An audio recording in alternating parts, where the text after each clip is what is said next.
Isang magandang gabi mga kabarangay. Quiz Edge po ngayon. It's Thursday, August 29th to 2024. At sana maayos kayo sa inyong kalagayan ngayon. At syempre, ingat po sa mga pauwi pa lang, no? Nataon kasing rest day po natin ngayon at isang pasasalamat po muli ang aming nais ipabatid po sa inyo sa inyong patuloy na pagtutok po sa atin as we give you the update sa loob at labas ng barangay. At least once a week. At syempre, bago tayo muling magsimula, tulad ng dati at tulad na aming pinako, mula sa isa sa mga ating mga viewers at saka sponsors, si Miss Day Magpayo, magpaparaffle po tayo ng Sante Barley Fusion. No? Yun yung isa sa mga ipaparaffle bago tayo tuluyang magsimula. At syempre sa hudyat ni Boy B on the backstage at kung sakasakaling okay na yung ating ipaparaffle. Boy B, kung nakikinig ka man, paraffle tayo ngayon ng isang Sante Barley Fusion at saka paraffle din tayo ng pamerienda ni Boss Baldo. No? Magpaparaffle po rin tayo ng isang winner para sa pamerienda naman po ni Boss Baldo. Yan. May mga bumabati muna, mga Boy B. Magandang gabi rin po sa inyong lahat. Ay, Ma'am Nona, hello. Oo. Naku, napakarami kaganapan bukas. Natutuwa po kami maikwento, ma-share din sa inyo and naway makita-kita tayo, no? Pero bago ang lahat, syempre paraffle muna tayo. Tulad ng kami pinangako sa inyo, yung mga nakikita nyo sa listahan yan po yung mga nanood from last episode, last week po yan at ngayon na-iseta po ng aming team. Parang Jessica Soho lang. Ayan, naiayos na ho ni Boy B. At una natin paraffle, Boy B, isa munang Sante Barley Fusion, courtesy of Ma'am Day Magpayo. Ma'am Day, maraming salamat. For more information about Sante Barley, pwede niyo po kaming i-direct message para marami raw itong actually health benefits. At nakita nga namin, napakarami. Sino to? Ay, Boss Nonoy! Idol, classmate! Magandang gabi sa'yo, pare. Oo, magandang lalaki ka ngayong gabi. Doon hello. Yan. Yan na, sunod-sunod na. Magandang gabi sa inyo. At syempre, wag ho tayo maging maramot. Kung maaari po, ma-share din nyo itong ating FB Live ngayong gabi. Ma-share nyo kahit least pa lang sa page niyo. At we really appreciate po sa inyong pagtutok po sa amin. At keeping yourselves updated. At syempre, maganda kasi may makakwentuhan din tayo once in a while. So, ayun, paraffle muna tayo. Yun nga ang nabanggit namin sa Sante Barley. Kung may mga nagnanais, to know more information, let us know. We'll redirect you to Ma'am Day Magpayo sa Sante Barley po ito. At yung mga health benefits nito and how you can be also a dealer siguro, no? Or a distributor, no? Yung mga ganyan mga aganapan. At yun, Sante Barley Fusion po muna ang ating paparaffle, mga katoto. Ayan, hanapin mo na. Oo. Anytime you're ready, Boy B. Ayan. Sabi raw dito po sa Sante Barley, hindi ko alam kung ito yung Sante Barley Fusion eh. Teka, iba pala to.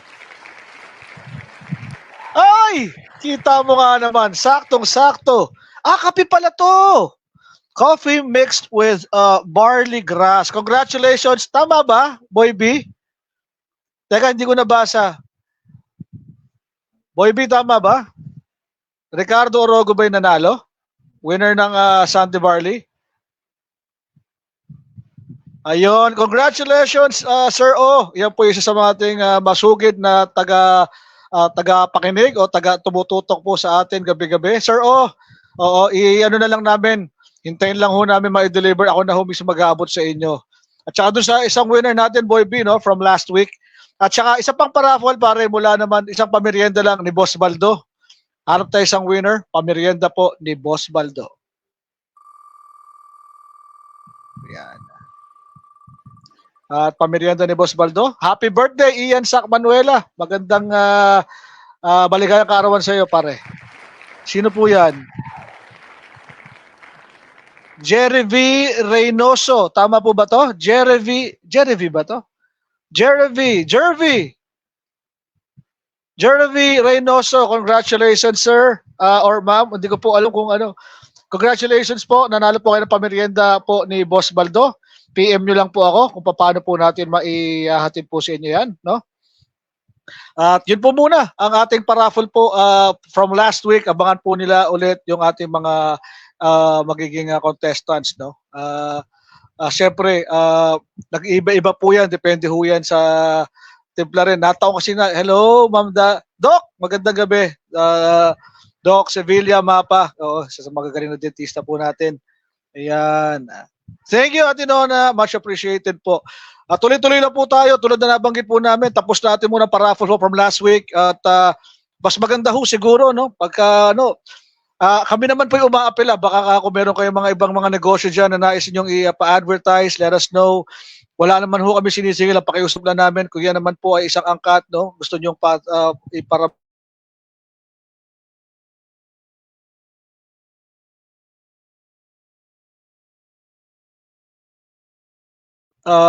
natutuwa kami na marami na rin sa ating mga parokyano at mga kabarangay ang nagpaparaffle. Siyempre, unang-una DGC, Coffee and Milk Tea dyan sa may plaza, Our Blend, doon naman sa may Hilltop, Dee's Coffee, tsaka Angelina's Place sa may Flores de Mayo po yan.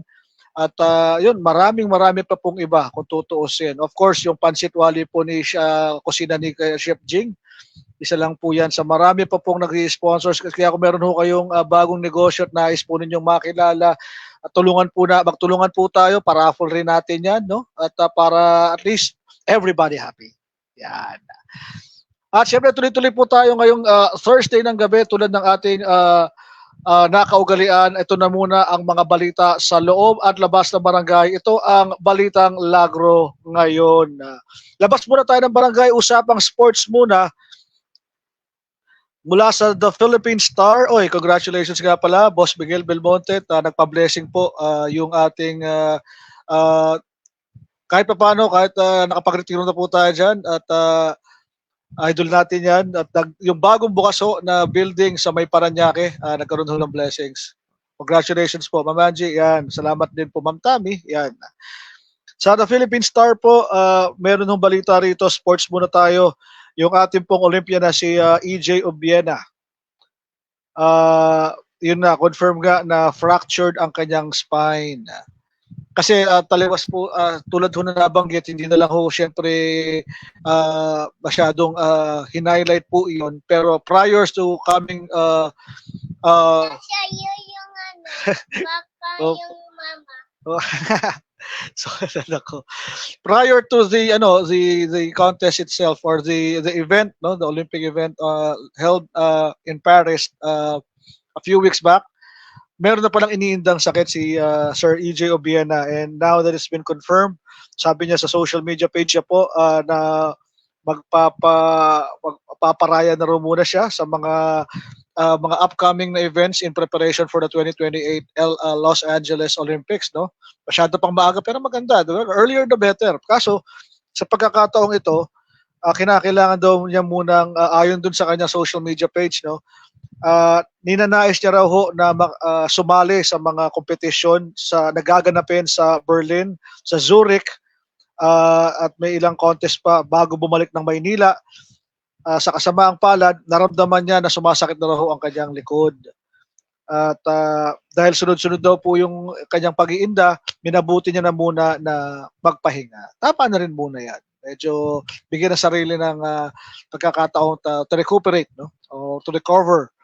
Kaya, get well, Boss EJ, at looking forward na makapag-compete ka. At naway this time, maging mapalad po ikaw sa mga pinaghirapan mo. At alam mo naman ang mga sambayan ng Pilipino nakasuporta po sa iyo dyan. At mula naman po sa Philippine Daily Inquirer, sa usapang PBA naman tayo. Yes, meron pa po tayo PBA, mga tol. Nasa Channel 5 pa rin po siya. Suportahan din natin siya kahit nandito tayo sa sa comforts of our home, sa TV. Maganda naman po siya. At this time, magandang i-highlight lamang po ito dahil sa ang player na si Arvin Tolentino nagkaroon ng career high na 51 points, no? Sa pagkakapanalo ng kanyang koponan na Northport laban sa Converge, no? Sa kasalukuyang PBA Governors Cup, no? dahil hinighlight lang natin kasi bibihira nakaka 50 plus points, no? The latest was before na break ni Arvin Tolentino yan, na nagawa ng isang local player ay si Stanley Pringle ng who went for 50 points against Colombian Jeep nung 2018 po yan. Kaya congratulations kay Arvin Tolentino. Ayan. At syempre mula naman sa, teka lang hanapin natin, mula naman po ito sa DOH, no? Hindi naman siguro kinakailangan i-highlight pero kasi napapabalita yung tungkol dun sa MPOX cases, no? Nakalagay naman po ito sa kanila pong Facebook page. Actually, ang kasalukuyang binabasa ko rito yung mula sa Department of Health, Metro Manila Center for Health Department, na na-share po ng isang taga-DOH ating barangay, si Nurse Ludet. Yan. Sa kasalukuyan, under surveillance pa rin. Merong ito yung case number 13 so far on record. Nagkaroon sila ng simptomas. Nagsimula raw nagkaroon siya ng mga rashes sa muka at likod at tuluyang lagnat. Tapos pagkatapos raw to, kumalat na raw po yung rashes, no? Sa may singit, sa braso, no? At ayun, kasalukuyan, na-determine nga ng DOH na positive po siya doon sa tinatawag na MPOX DNA.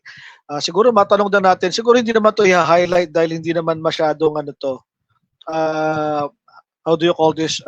Maganda maging cautious din tayo, pero syempre at the same time, at least to be aware na may mga ganitong klaseng kaso. At yun po, dito namang isang kaso ng isang lalaki, 12 years old naman, ang MPOX case naman po na pang number 14, isang 12-year-old na male sa Calabarzon region. Same symptoms at yun nga ho na-test din po. Ayan. Mamaya talong natin sa ating guest, no, kung ano yung mga magandang bukod sa dengue, of course. Kung napapansin niyo in recent weeks, no, hina-highlight natin sa Balitang Lagro yung ukol dun sa fumigation na ginagawa po ng ating barangay, no, na sa paggabay ni pag-utos na rin po ni Kapleo through BERT, yung barangay health health emergency response team. Yun po yung makikita nyo para at least for documentation na nagkakalye-kalye po sila. Napakahalaga ho niyan dahil alam naman po natin na itong buwan ay lagi na lamang hong tag-ulan, ano po?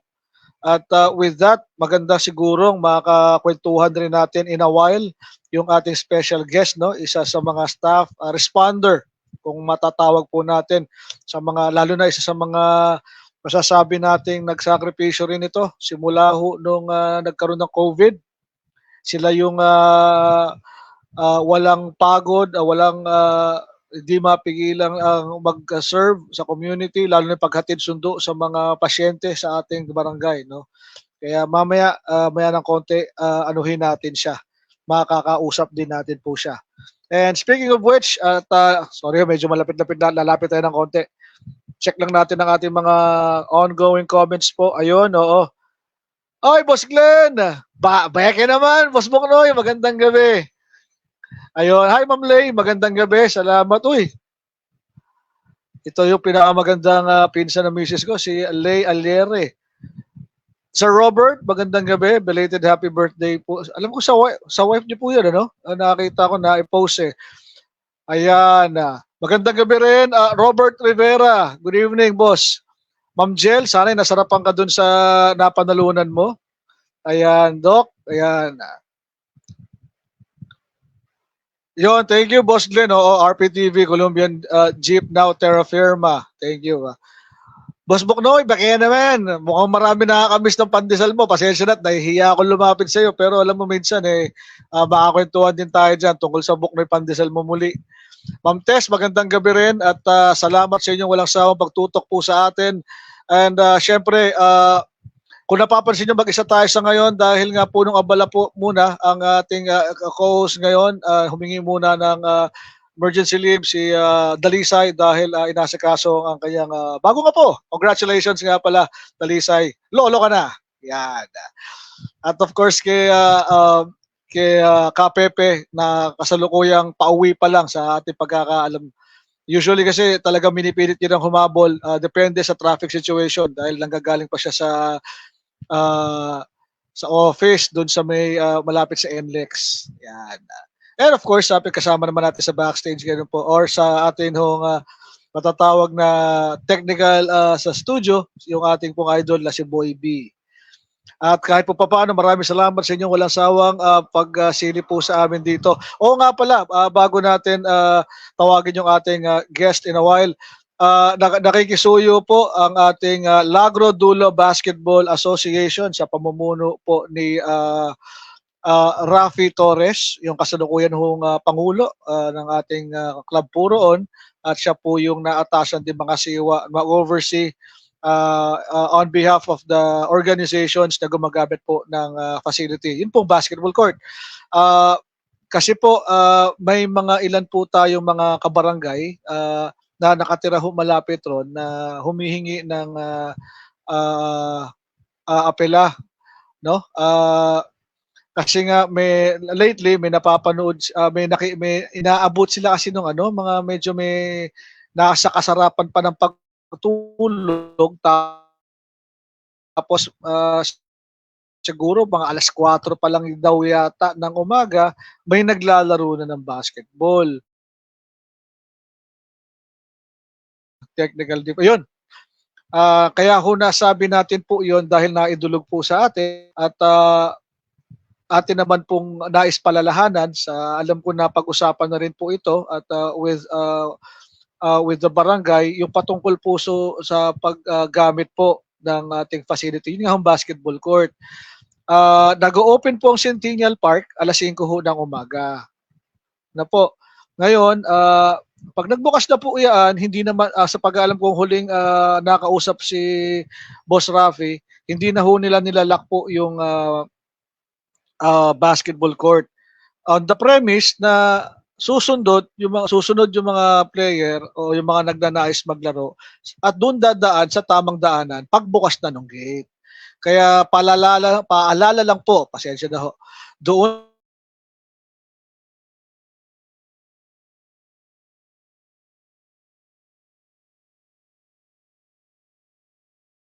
alas 5 ng umaga. Ayan. Yun, Pom, magandang gabi. Dol, kumusta? Ayan, magandang gabi, Noel Moreno. Ayan. At syempre, susundin po muna bago natin tuloy papasukin. Ewan ko lang kung nandiyan na yung ating guest ngayong gabi. Pero pinapaalalanan na ho namin, no? Tomorrow po pala, alas 8 ng umaga, kasi may mga nakita rin akong post, baka lang ako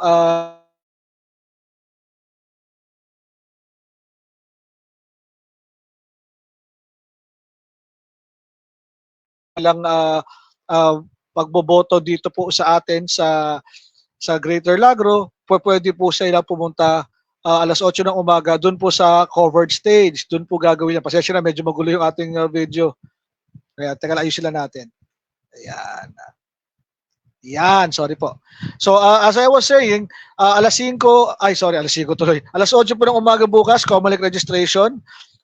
Check out yung post po sa Balitang Lagro Facebook page. Magdala lang po ng necessary requirements. Halimbawa, for first time voter kayo, magdala po ng government issued ID, no? Kasama na ho dyan. Kung wala po kayong government issued ID, pwede kayo humingi ng barangay ID sa makipag-ugnayan lang po sa ating barangay. At doon sa mga kinakailangan lamang po or yung halimbawa po dati ay single at kinakailangan po nilang iparehistro na married na kayo. Alam ko meron din dyan, nakalagay din naman po ata sa post. Kaya see you all tomorrow, alas 8 po ng umaga sa Lagro covered stage po sa may plaza po yan. Ayan. Time check po natin, 8:21. Boy B, andyan na ba yung ating guest ngayong gabi? Ayan. Confirm ko lang kung nandiyan na yung ating guest. Oo. At habang chine-check natin yung iba pang mga messages ng ating mga Wala pa, sandali lamang. Ayun, oo nga, dinner time na, Boss Glenn. Thank you. Teka, message lang natin yung ating guest ngayong gabi. Sandali lamang po. Check lang natin. Message lang natin. Ayan.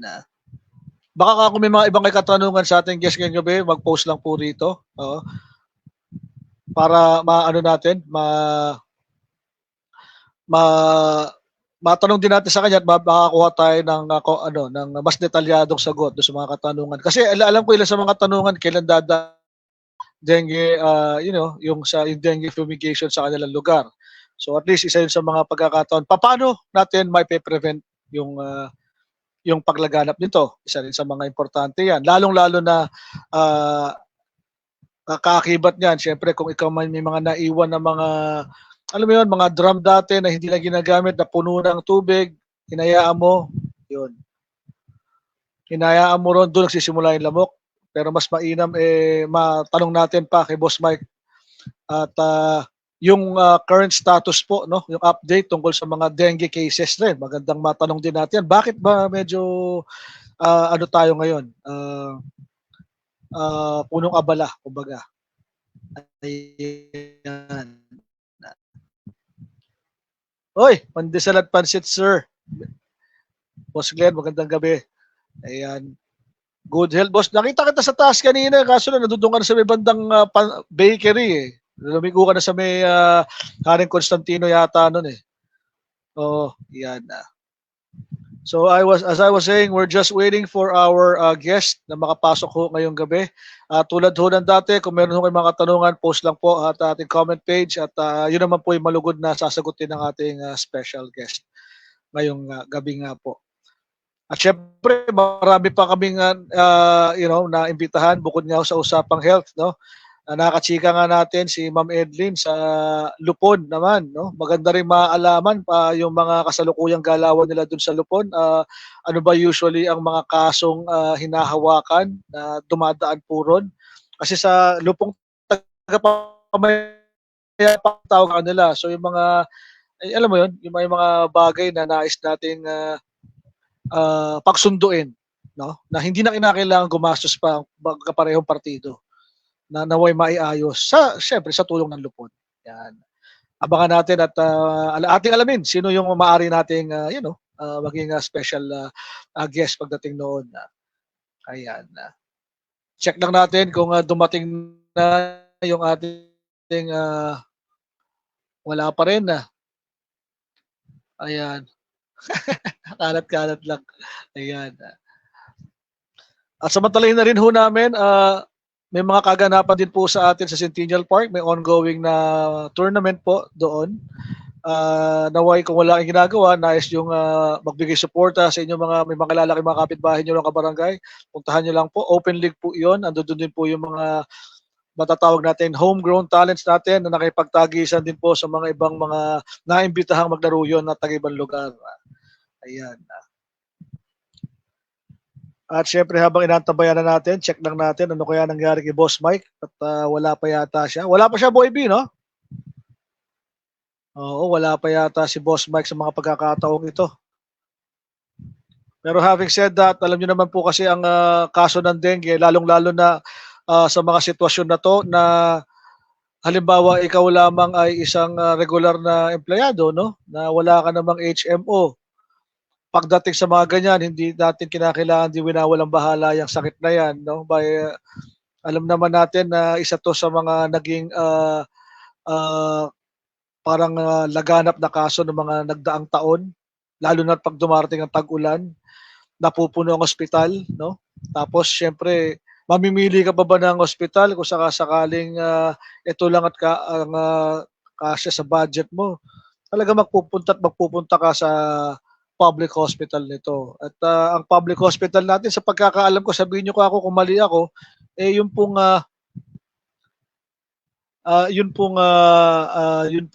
matatawag natin ng mga nasa Tala pa yata, no? Yung pinakamalapit ata yun. Pero meron yata sa Novaliches rin. Ayun, may mag-fumigate po ang mga masipag na kaibigan sa kaibigan Mike. Yan. Balik lang tayo muna sa ano no, sa Comelec registration. May ilan kasi nagtatanong lalo na yung mga hindi nakaboto before tapos parang nag-lapse na yata yung kanilang voters ID o yung karapatan nilang bumoto. Halimbawa ho yata mayroong sitwasyon na nakaboto kayo ng itong nung last 3 years tapos the last few election the elections that went by hindi na kayo bumoto noon. Yun daw, kung may mga ganong klase sitwasyon, pwede kayong pumunta rin ho bukas para masikaso po yan. Tulad ho na nakapost, kudos nga pala sa street coordinators, no? Led by Jojo Gueco. Yung mga paalala ho, yung may flyers yata na ibinigay sa mga, hindi siguro lahat nabigyan, pero at least we're using this platform as an opportunity to inform mga taga-barangay ukol dun sa registration bukas. Alam naman natin, next year na ang election and di ba, tulad nga sinasabi nila, kung ikaw may naghahanap ng pagbabagong nais mo, syempre, maki-ano ka rin, ito yung karapatan mo, bumoto. Kaya, at least, masasabi mo, kung ano man mangyari, ginawa mo yung iyong responsibilidad at iyong iyong karapatan na at least marinig sa pagbobotong yun. Ibig sabihin, mahirap na kasi yung reklamo tayo ng reklamo tapos hindi naman palo na tayong nagiging involved sa mga exercise na tulad nito. So with that saying, syempre, ito rin pagkakataon na yun. At para ma-highlight din ito, tanong natin ba ang current status ng dengue update no, sa ibang mga kabarangay? Kasi pakiramdam ko, ano pa tawag na? Dengue na ba talaga dati tawag doon? Hindi pa, no? Malabas ko yung edad natin. Hindi ko alam kung tawag ng panahon na yun eh. Basta tungkol sa lamang ang problema. H fever pa nga ang tawag mo, hindi ko nagkakamali. Tulungan niyo ako mga batang 90s. Tulungan niyo mga kaedaran ko dyan, no? H fever yata yun eh, no? Hindi pa dengue tawag ng time na yun. Malaria. Salamat. Oo, salamat. Malaria, no? Tapos alam ko H fever eh. Hindi ko nagkakamali eh. And, ang mga kaso ho ng dengue, hindi naman actually parang cause for concern o dahil hindi lang natin alam mo nababasa yung mga current updates tungkol po rito. But just the same, as always, lalo na pasukan, no? Na nag-start lang nitong July at tagulan, yun yung karaniwang panlaban sa mga lamok, di ba? Pagsisiga ka, uso ka, pero pinakaano dyan, magtapon ka ng mga, may mga, alam mo yun, yung may mga tabo na iwan sa likod, na hindi mo naman talaga ginagamit, na puno, tapos nahayaan mo, dun pinamumugaran ng mga lamok yun. Ayun. Teka, pumapasok na yata, Boss Mike. Pumasok na. Yun, Boss Mike. Magandang gabi. Narinig mo ba ako ngayon, Boss? Oo, yan. Yan, klaro na. Narinig mo ako? Yung cover. Teka. Tagalin namin yung cover. Teka, check natin mga kabarangay natin kung naririnig si Boss Mike. Boss Mike, baka sa headset mo kaya yan, hindi?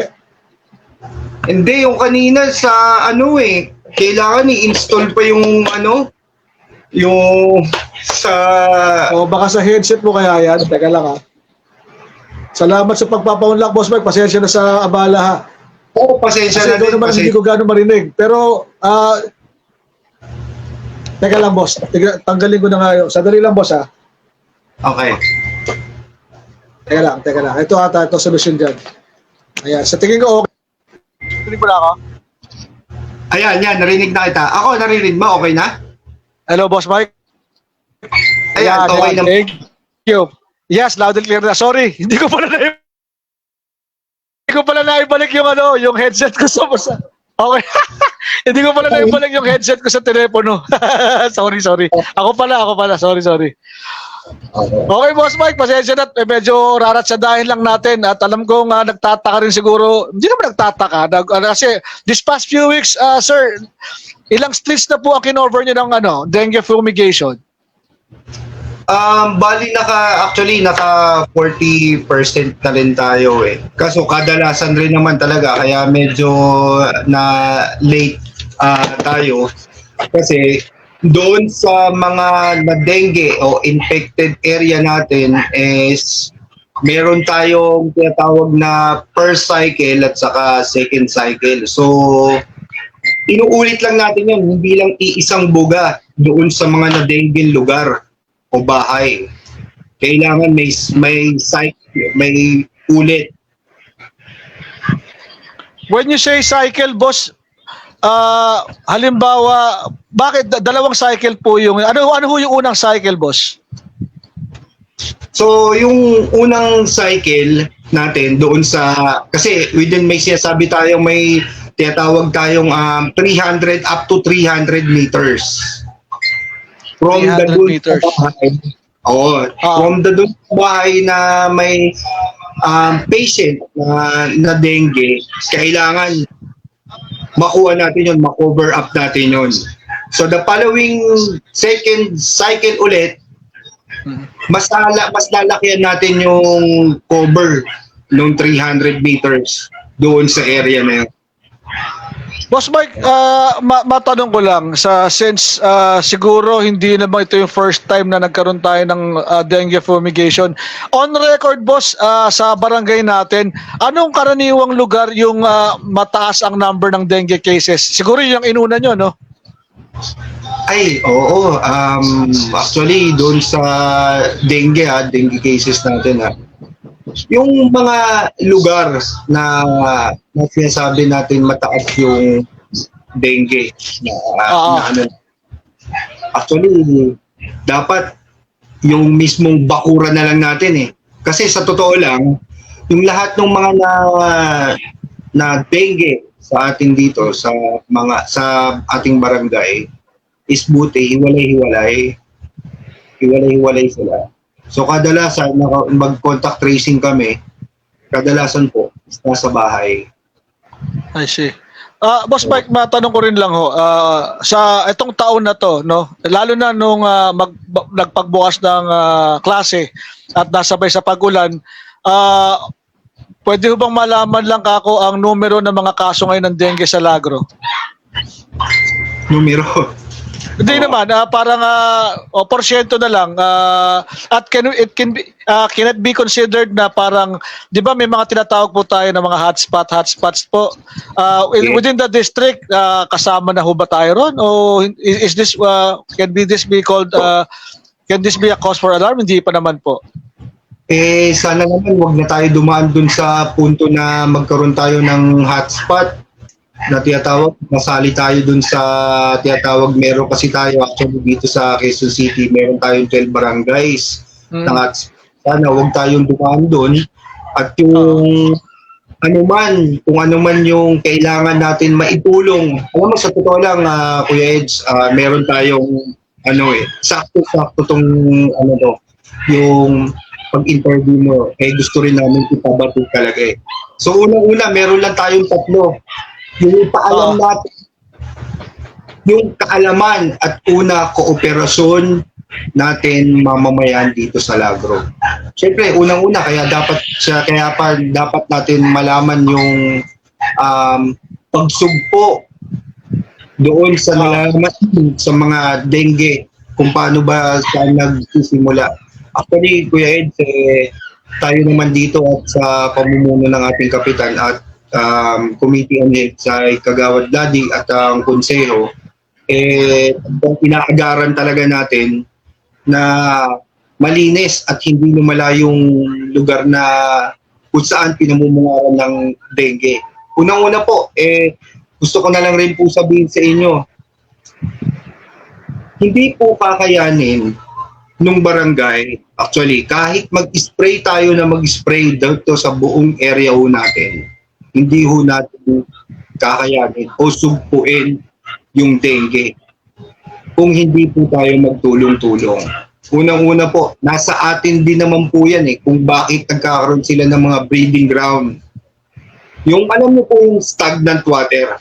Yung stagnant. Yung general pest po yan, yung dengue na yan. May oras yan para makapagsak sila ng mga may transmit nila yung sakit doon sa tao. Mga 6 o'clock to 8 o'clock onwards, morning hanggang gabi. So yung nag-communicate ng dengue na yon, actually, doon yun nagsisimula sa malinis na tubig.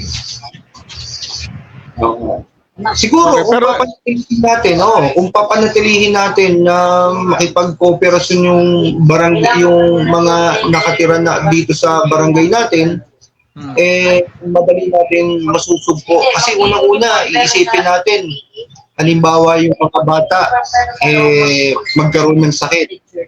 Di ba, nagkakaroon tayo, may sinasabi tayong self-medication na tinatawag. Magkaroon ng lagnat, pananakit ng ulo, yan yung mga symptoms na yun. Ikatlo, yung pananakit ng katawan. Papainumin natin sila ng paracetamol o biogesic. Sometimes gano'n, self-medication natin. Okay, one day. Ikalawang araw ulit, papainumin ulit natin sila ng gamot. Pero mostly, yung resistensya ng bata is mababa na. Doon na yung sinasabi natin, di ba meron na tayong sintomas, pananakit ng katawan, masakit yung ulo. Pag lumala na yun, ayun yung tiyatawag na meron na tayong lumalabas doon sa bata ng pagsusuka na may kasamang dugo, may rashes. So, doon na nalalaman. Kung ako po, sa inyo, meron naman tayong libre ho yung health center natin dito. Kung meron ho sakit yung bata, mas maganda ho, ipatingin na ho natin. Wag na natin sana ipaling bahala yung mga ganong senaryo. Kasi unang-una, hindi naman natin masisisi yung bata kung saan-saan na, syempre, pumapasok yan. Pag nag-contact tracing tayo, pwede possible yan sa school, sa dinadanan o sa bahay. Siguro mas maganda na lang din, na talagang linisin at pagtulungan natin na sugpuin. Alam niyo po, hindi naman magagawa talaga ng barangay yung lahat. Kung wala pong tulong nyo, mas mahalaga po yung tulong nyo, cooperasyon. Boss Mike, so ang ibig mong sabihin, Sir Mike, sorry so ang sinasabi nyo, in our own way, habang wala pa yung fumigation hanggat maaari, di ba may gamot mo yan no? Yung fumigate, may gamot yan? Yes, meron. Tapos pagka halimbawa nasa bahay kami, ano ba yung mga pang DIY, yung do it yourself para maiwasan na pamugaran pa ng mga lamok, boss? Yung ba yung pagtatanggal ng mga gamit na pwedeng palagyan ng tubig at doon maging breeding ground ng mga lamok, no? Yun lang ang taki paraan. Hindi kami pwede magsiga, di ba? Oo, Eds. Siguro yung tama yung sinabi mo is bawal naman sa atin magsiga. Kasi sa totoo lang, yung dating fogging na tinatawag natin is yung pausok. Actually, old na ginagawa dati. Okay. So ngayon, yung ginagawa nating treatment natin ngayon is misting. Yun po yung tinatawag na misting. Kung dati po, usok po yun na kasi para sa akin yan po, sa ibang teori na tinataboy lang po papalayo. So ngayon, yung misting po na ginagamit natin, yung machine, na in-spray po natin dito sa kalsada, yung po yung by droplets na binubuga ng machine. Kada tama po nung droplet doon sa breeding ground o sa tubig, dalasan nyo po sa tubig na dumadapa, na nalalalad po yung mga spray natin. So yung mga eggs nun, kinokontrol nun yung pag-hatch, yung napatay na. So pag tinamaan po yung lamok, yung yun, parang tinatawag yung insect growth regulator. So hindi na sila nakakapag-breed na. Nag-breed pa. Pero boss, maano lang ako. So sabi nyo kasi may mga ilan na rin kayong mga streets na sa 40%. Sir, isa lang ba yung fumigation machine natin? Actually, Kuya Eds, meron tayong machine pa na iba. Meron tayong maliit. Okay. Oo. Dalawa yung ginagamit na machine. Palitan lang yun. Kaya makikita nyo lang yung machine is palitan namin.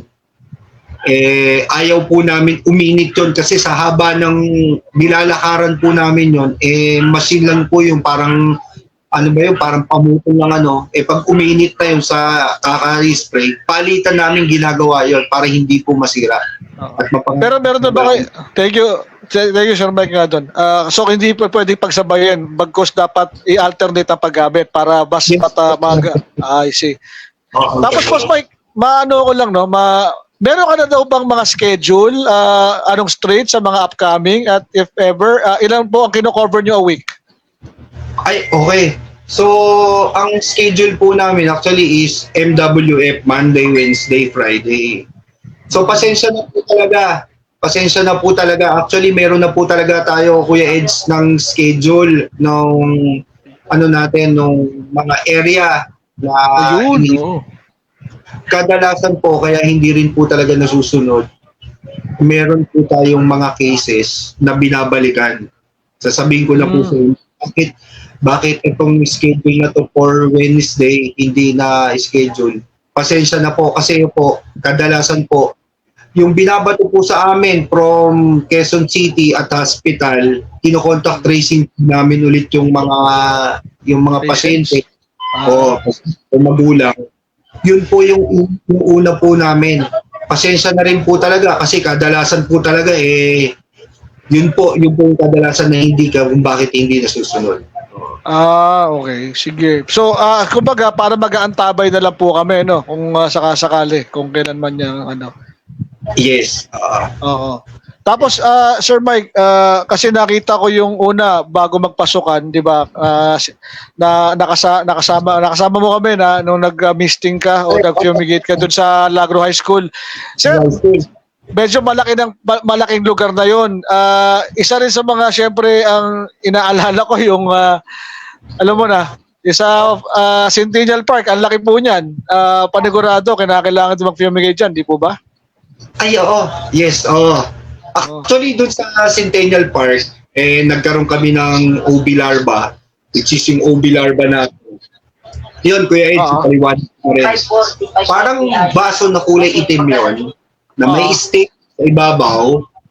Doon po namin inaalam yung isang area nung kung gaano na kadami yung dengue o nagbe-breed doon sa area na. Saka doon kami ulit nagbe-misting. Actually, sa awa naman ng Diyos, itong Centennial Park natin, dati talagang napakadami. Pero yung nag-OB larva kami ulit is wala nang gaano. Siguro may fourth cycle pa kami kasi naka third cycle na kami diyan. Katulad yung mga pampublikong places yun pinupuntahan din po natin. Yun ang mga inuuna na rin natin. Sir Mike, ano lang ako, kasi binabanggit nyo tungkol sa mga dengue cases, pwede ho ba ninyong mabigyan kami ng para malaman nila, hindi naman sa at least maging cautious sila, para wag naman isa walang bahala yung simpleng lagnat. Ano ho ba usually mga simptomas na maaari na baka dengue ito? Kaya kinakailangan na magpatingin sa espesyalista. Sorry. Okay. Siguro para sa sa atin kasi unang simptomas yan, pananakit ng ulo, nilalagnas, pananakit ng katawan, tapos yung rashes, may ganun ba yan? Oo. Wala naman. Yun yung symptoms pa lang. Kasi dalawang pweds Meron tayong symptoms at meron na tayong tinatawag na severe. Sana wag naman umabot doon. Oo. Pag meron na yung severe naman po? Oo, yung sa severe, ito na yung, siyempre hindi natin nadala yung bata. Doon lang natin dadalhin. Pag sumusuka na ng dugo, na may kasamang dugo. Medyo delikado na yun. Tapos rashes na. Yung bata hinang-hina. Sana naman, pag meron tayong may sakit na bata, bukas naman yung health center natin dyan sa Lagro, wag na sana walang bahala. Patingin na lang ho natin para malaman ho natin kaagad. At saka sana ho rin, buti, Kuya Eds, nandito ka na rin. Yung cases po ng rin, sunod-sunod rin ko na, Kuya Eds, ha? Oo. nalalaman din namin yung mga na-dengue dito, nag-walk-in, napaalam dito sa barangay. Dapat na lang din po yung iba, sana po yung mga merong symptoms o pananakit ng dali na lang dito sa health center. At kung nag-positive man na dengue, kahit nasa ibang hospital po kayo, mas maganda po ipaalam nyo sa amin. Kasi yung iba actually meron tayong 3 cases po na nalaman na lang namin almost 2 months, 3 months. Dapat po Naka-recover naman yung pasyente, Boss Mike. Naka-recover naman yung pasyente. Oo, naka-recover naman. Pero medyo matagal-tagal sa hospital buti sa awa, bata pa naman, nakakaawa, buti malakas yung resistensya ng bata. Tumagal nga lang din sa hospital. Boss, wala pang bakuna to, no? Yung dengue, wala namang bakuna to. Wala naman siyang, alam mo, parang vaccine, parang ganun. Oo, kasi di ba meron tayong issue dati from last nung term ni Bondo kay Pinoy, meron tayong Delvaxia, pero ngayon hindi pa natin alam kung talagang aprobado na yung o safe na para sa atin, kasi yung naman yun para kung talagang pwede na sa atin. Sige. Sir, kasi kaya ko rin lang itanong to kasi kanina earlier na pag-usapan namin yung tungkol naman sa MPAX. Naikwento ko lang naman. Pero kasi yung gusto ko lang ma-differentiate mo, yung kasi halos parehong pero ito rashes na talaga sa MPAX to. Though that will come another time naman mapag-usapan. Pero kasi nabanggit mo, parang same din ba symptoms yun? May lagnat din, ganon, rashes. Iba naman to. Kasi sa totoo lang yung MPAX Kuya Eds pwede na makapag-transmit. Siyempre, katulad yan, pwede na tayo makapag-transmit ng katulad ng halimbawa lang, nadaanan mo lang. Okay. Oo, may possible na gano'n. Pero sana ito naman, wala namang siguro balagay na lang tayong mag-ingat. Ayun. Tayo, meron naman palagi tayong disinfectant o alcohol na hawak-hawak. Walang tayo. Pero number one, pasal kay God. Of course. Salamat, Boss Mike. Yung tungkol lang doon, advisable ba mag-face mask? Hindi naman. Discretion pa rin. Parang ina-advise pa ba ng health department na mag-face mask? According dun sa sa seminar o narinig ko, sir, mas maganda na lang talagang yung prevention natin o natin, safety rin natin. Pag marami tayo sa publiko tayo at lalo palengke o mall, at kung man mas maraming tao, mas maganda nakamasa lang din tayo. Okay. Sige. Kasi bali Boss Mike, sige, salamat po sa mga impormasyon. Pero bago kita pakawalan, para sa mga barangay, ano po nais mo niyong sabihin sa kanila? Alam ko marami nag-aantabay ng inyong fumigation in this coming weeks. Yun. Grades, maraming salamat kasi ito yung pinag-uusapan namin ni Kagawad Vladi. So, sinabi ko nga sa kanya paano natin ipapaalam o pabatid doon sa mga tao. So, ito na lang din po, yung una lang din po. Sana po, ito po, kaalaman at kooperasyon lang po sana yung gagawin lang po natin. Panatilihin po natin malinis yung ating lugar. Wala po tayong naiiwanan na stagnant, na iwanan na tubig doon sa natin. O kung meron naman po, takpan nyo na lang po. Meron naman po tayong panakip. O yung mga bote, na gulong o man, butasan nyo para hindi din maipon yung tubig. Kasi po, yun yung bumugaran ng mga lamok. At ikalawa po, kung meron naman kayong kapitbahay na wala kadalasan dito, wala nakatira, mas maganda ipagpaalam nyo rin din sa coordinator nung street nyo, baka matulungan po namin din kayo na maglinis nung katabi nyo. Kasi po, yung iba dito sa Lagro, wala nakatira, open na. So, pag nagpunta kami doon, napakadami yung lamok. Yun po yung... Boss, ayun. Boss, may contact number po. Kung sakasakaling may mga, wag naman sana, baka pero kailanganin ng ang BERT para umalalay sa kanila. Kung sakasakaling kinakailangan itakbo sa ospital. Ano po yung mga, contact numbers po nila? Ipapost nila po ba namin? May alam ko may mga pinost ka na before. Pero para lang sa mga nag-ano ngayon. Ito yung personal number ko po is yung 0992-435-5211. Ayun. Opo. Ayun din po, total, andito po yung balitang po.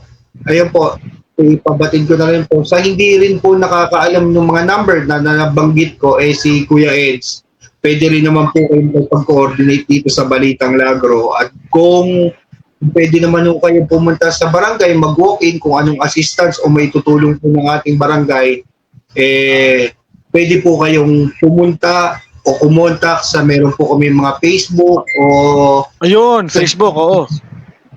Yun yung po. BERT, no? Boss, yung BERT na Facebook. Apo, Bert. Sige po, i-share na lang po natin yan para at least medyo may, may ma-update din yung mga kabarangay natin. Kasi karaniwan yun ang tanong, either mag-contact sa ating health center o kumontak for emergency sa BERT.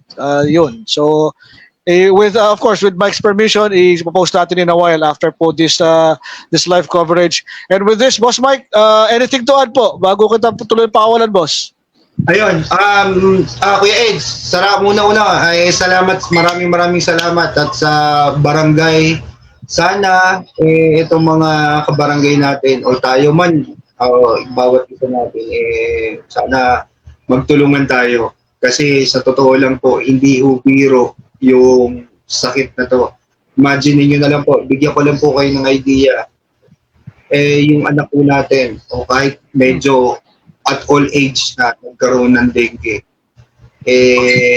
Sa ultimong paglilinis natin ng bahay at pagmamalasakit natin sa kapaligiran natin, prevent natin yung ganung sakit. Di mo, imagine niyo po, isipin niyo yung anak nyo, dadalhin mo natin sa ospital. Yung gastos po at kung ano yung mangyayari doon sa bata. Yun yung worry po ng barangay.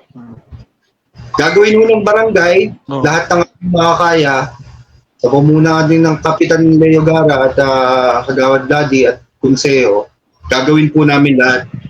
Pero sa totoo lang po, hindi rin po namin 100% na magagawa yon. Wala pong kooperasyon nyo. Maraming salamat. Panatilihin lang po natin malinis yung ating kapaligiran at wala akong iwan na tubig. Maraming salamat. Salamat, Boss Mike. Maraming salamat sa pagkakataon to. Salamat sa pasensya rin. Thank you. Maraming salamat. Oo, ako nga yung humingi ng pasensya, hindi ako pumasok. Oo. Hindi. Technical difficulty, pero naayos. Puti na lang. Salamat. Sa ulitin, pare. Salamat. Okay, Eds. Okay, bye-bye. Thank you. Ayan, oo. Thank you. Ayan, maraming salamat mga kabarangay. Thank you, Boss Mike. Ayan. Okay, thank you, Eds. Alright, sige po. Thank you. Teka lang, yun. Oo. Tulad na nabanggit ni Boss Mike, ipopost na rin lang ho namin later this live coverage yung mga contact information ng BERT. At tulad doon nabanggit din pala ni Ate LV, no, bukod nga nakaligtaan, bukod syempre sa prevention, yun nga, yung pagtatanggal ng mga tubig, meron mga, yung mga off lotion, effective yun tsaka yung mga patch na dinidikit sa mga uniforme ng bata, lalong-lalo sa mga bata yun lang talaga pinaka utmost concern ng inyong lingkod at siguro karamihan sa mga magulang dito ngayon, no. And with that, siguro nag-overextend tayo. Salamat sa inyong mahabang pasensya mga barangay. Pasensya na kanina sa technical difficulty. But nonetheless, nagawa naman ng paraan. Thank you, Boy B. Oo. Boss Emerson, magandang gabi, boss. Ayan. Tama naman, prevention is better than cure. Oo, tama yan. And with that saying, nakikiusap ang BERT, no? Kung meron kayong mga kaso ho ng dengue for documentation. And of course, masisecure naman po niyan yung ano ninyo, nakasakop yan sa privacy at saka security. Hindi yun nila pwede i-divulge kung sino po yung may mga dengue. Siguro nasaan na rin before na yung nagkaroon ng mga COVID kasi mga ano ho yan, mga kaso na hindi mo pa pwedeng i-divulge. Ganun din sigurado sa kaso ng mga dengue. Para lang for documentation din ng ating birth team, please mag-report po kayo kung sakasakali po ang isa o may kakilala kayo na documented na kinakailangan ng atensyon, ng tulong. Andiyan po yung birth natin. Yun, maraming salamat po. At dahil nag-extend daw tayo sa oras, dating gawi, paraffle huli tayo next week, mga barangay. And with that saying, on behalf of Boy B, Kapepe and Dalisay, si Kuya Sedge po, maraming salamat po muli sa isang oras at ilang minutong pagsasama po sa atin. Ayan. Thank you po, si Emerson. And with that, magandang gabi po, mga barangay.